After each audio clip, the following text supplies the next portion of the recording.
Welcome to SR TV. SR টিভিতে আপনাদেরকে স্বাগতম। জানিয়ে দেব আজকের খবরগুলো। পরীমনির মাদক মামলার সাক্ষ্য গ্রহণ 1 জুলাই। জানিয়ে দেব বিস্তারিত। রাজধানীর বনানী থানার দায়ের করা মাদকদ্রব্য নিয়ন্ত্রণ আইনের মামলায় ঢাকায় সিনেমার আলোচিত চিত্রনায়িকা পরীমনির সাক্ষ্য গ্রহণের তারিখ আগামী 1 জুলাই ধার্য করেছেন আদালত। রোববার 28 এপ্রিল ঢাকার বিশেষ জজ আদালত 10-এর বিচারক মোহাম্মদ নজরুল ইসলামের আদালতে মামলাটির সাক্ষ্য গ্রহণের দিন ধার্য ছিল। এতে পরীমনির পক্ষে তার আইনজীবী নীলাঞ্জনা রিফাত সুরভি হাজিরা দেন।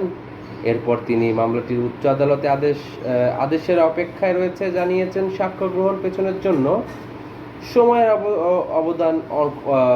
আবেদন করেন। এর প্রেক্ষিতে আদালত সময়ের আবেদন মঞ্জুর করে সাক্ষ্য গ্রহণের দিন ধার্য করে আগামী 1 জুলাই। এ সময় অন্য 2 আসামি আদালতে হাজিরা দেন।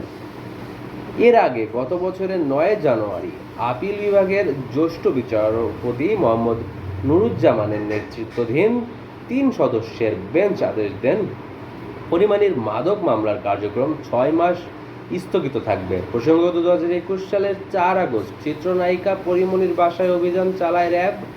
এ সময় সেখানে বিপুল পরিমাণ মাদকদ্রব্য জব্দ করা হয়। পরে তাকে গ্রেফতার করে কয়েক দফা রিমান্ডে নেওয়া হয়। এরপর 31 আগস্ট জামিন পান এই চিত্রনায়িকা। পরদিন হন কারামুক্ত।